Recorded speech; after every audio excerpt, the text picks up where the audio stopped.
Sveiki, tai kaip naujas YouTube video, taip arba kažkur keliauju, arba įsigijau naują mašiną, daugiau esu visiškai užmiršau šitą kanalą, tai atsiprašau. Ir štai mano atsiprašymo dovana jums. Spauskit like ir laimėkit, čia juokauju. Įsigijau dar vieną automobilį iš savo svajonių sąrašo ir iš tikrųjų taip labai netikėtai viskas gavosi, nes vienas bičiulis man tiesiog atsiuntė būtent E24 tokį labai vykusio projekto nuotrauką ir sako, nu tai kada tavo? Ir aš galvoju, žinai ką, nu tai kada mano, ir atsidariau Auto Pliusą ir tiesiog dūriau pirštu į vieną iš jų. Šiaip norėjau, kad būtų mechanas šį kartą, pirmą kartą gyvenime, nes pardaviau savo vienintelį mechaną kompaktą ir tiesiog žinau, kad aš šitą savo įgūdį vairuoti su mechaninė pavarų dėžė tiesiog pradanginsiu, nes jau buvau tai padarius. Tai tiesiog labai norėjau realiai dėl praktikos ir šiaip pagalvojau, kad visai bus įdomu ir mechaną paturėti. Tai va, išsirinkau mechaną, kuris buvo vizualiai iš išorės, jis buvo taip gan prastai sufotografuotas ir skelbime kaina buvo apie 10 000. Ne apie 10 000 buvo, tai va, aš tiek mokėti nenorėjau, aišku, kainą galima visai ką paderinti, tai pasiėmiau į pagalbą vieną žmogų, kuris yra tiesiog kainų derinimo profesionalas ir jis važiavo kartu. Labai smagiai apturėjom automobilio apžiūrą. Tai galim dabar šiek tiek tokią automobilio apžiūrą apturėti kartu, tai šiaip mano pats juokingiausias, mano topas automobilio apžiūroj buvo, žodžiu, moteris jį aprodė ir absoliučiai bet kokį defektą, jinai sakė, kad automobiliui 40 metų ir maždaug atsipisk. Ir tai kaip ir sunku buvo prie kažko prikipti, nes bet ką, kaip pasakytum, jin sakė arba automobilį 40 metų, arba jin praėjo technikinį, arba tiesiog sakė ne.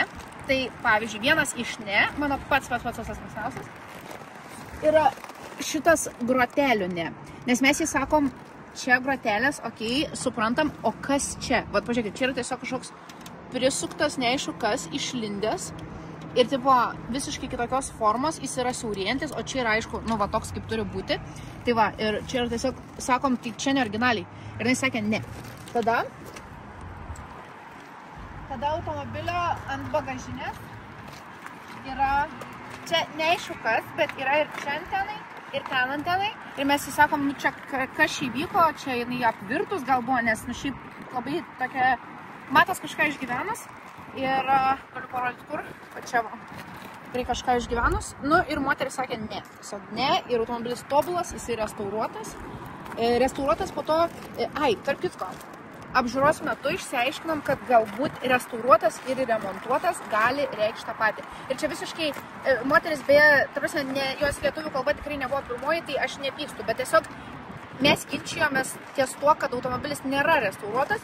Jinai sakė, kad yra ir po to tik tai aš supratau už žodžių, kad galbūt turėjo omeny remontuotas. Tai taip, jam buvo tikrai kažkas daryta, jie pagal save persisuvo saloną, kas man asmeniškai dėl manęs geriau būtų neįvykę, bet yra kaip yra, bus puikia proga atsinaujinti, nes matom ir būklė, nekalbu jau vien apie spalvinius variantus, ir būklė yra štai tokia. Galim truputį įlysti vidų. Tai iš tikrųjų šiaip automobilį jau nemažai tvarkiau, labai daug dalykų žiūrėjom, tiesiog, kad žymiai su juo maloniau važiuotus, ten radiatorius, kardaną dar žiūrėjom, žodžiu, tokių visokių dalykų, tiesiog, kad man nebebūtų baisu su juo važiuoti, nes iš tikrųjų pas meistrą važiuodama pirmąjį kartą, tai atvažiavau tokia jau truputį susikrimtus, nes galvojau, o viešpatė, kaip man reikės su juo važinėti. Buvo dviejai ratai, iš kurių galėjom rinktis, šitie buvo pigesnė opcija, bet vaikinas, su kuriuo atvažiavom apžiūrėti automobilę, sakė man imti tik su šitais ir vienos nekreip dėmesio ir nesigilinti. Žodžiu, visi šitoj vietoj laimėjo, moteris pasiliko ratus, kurių jinai labiau norėjo ir aš išvažiavau su to, ko man labiau reikėjo. Automobilį dabar šiai minutį norėčiau perdažyti labai ir mano apskritai svajonė yra Kautner body kitas, white body kitas iš Japonijos. Jis originalus su atsiuntimu su viskuo kainuotų apie 10 000. Tai jeigu kažkas norit man jį nupirkti, žinot, kur mane rasti. Kodėl iš vis šitas automobilis, dar noriu pakomentuoti, tai yra toksai vaikinukas, žodžiu, Kenz, kuris turi būtent E24 su white body kitu. Ir aš kaip pamačiau jį, man jis buvo toks tobulas miksas tiek sportiškai atrodančių automobilio ir iš tikrųjų šitas yra važiavęs savo laiku, ten turingo, tokiuose kaip lenktynėse ir Tai va, tai jam ir duoda tokio sportiškumo ir būtent tas body kitas turi ir spoilerį tokį didesnį ir žodžiu jis tada labai taip kietai atrodo, bet to pačiu ir toks old schoolinis automobilis, žodžiu taip kaip man patinka. Tai čia toks visko miksas, toksai ir agresyvus ir to pačiu senas ir atrodo, kad turėtų važiuoti, bet gal nebūtinai važiuoja. Tai žodžiu, aš tiesiog mačiau pas tą vaikiną, galvoju, o viešpatė, aš irgi noriu būtent šito modelio ir būtent su to body kitu, tik tai aš norėčiau visiškai kitokių spalvų ir dar, žodžiu, visi kiti niuansai būtų kitaip nei pas jį, bet pati idėja, pats automobilio kėbulas, kaip atrodo, tai man buvo gražiausia, ką įmanoma sugalvoti. Kadangi ieškau tokių truputį racionalių priežasčių, kodėl man reikia šito automobilio, nes jau šiek tiek jaučiuosi, kad jų per daug apsijėmiau ir ne visiems spėjau skirti tiek dėmesio, kiek norėčiau, man būtent jo tiek metai gaminimo, tiek paskirtis šiek tiek priminė mano E30, kurį buvau nusipirkus, turiu video pas save YouTube, irgi pirkau, čia mano buvo toks antroji svajonė įsigyta ir tai pavyko jį parduoti savo bičiuliui, tai irgi, jeigu norėsiu dar jį pamatyti, žinosiu, kur rasti. Ir būtent šitas automobilis man ir pakeitė E30, nes man jis kaip tokia, jeigu E30 toks truputį kvadratinis, tai ant šito, jeigu būtų kažkas iš viršaus užkritęs, taip išsiplotų į šonus ir į priekį, tai man jie šiek tiek panašus. Ir dar kaip tik jų spalva yra visiškai identiška. Tai vat pakeičiau vieną, sakykime, nelabai važiuojantį, nes ten pas mane labai buvo mažas variklis E30, tai šitas važiuoja, mechanas, idėja panaši. Ir rezultatas, manau, bus dar įdomesnis, nes galbūt šitas kėbulas yra retesnis. Tai palyginimui su E30 ten buvo 1.8, čia yra 3.5 variklis.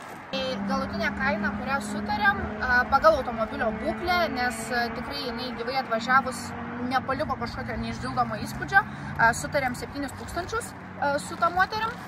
Ten buvo jo šeimos automobilis jau daug metų, tai kaip ir nelabai norėjo parduoti, bet sakė, turi dar visokių projektų. Kas tau, pavyzdžiui, nepatinka apie jį? Tai iš pradžių nelabai patiko, kai tik nusipirkau dar, kol vežiau jį remontuoti. Nu, jis taip biški visas purtės, atrodė, kad iščiaudės pats savo variklį bevažiuojant.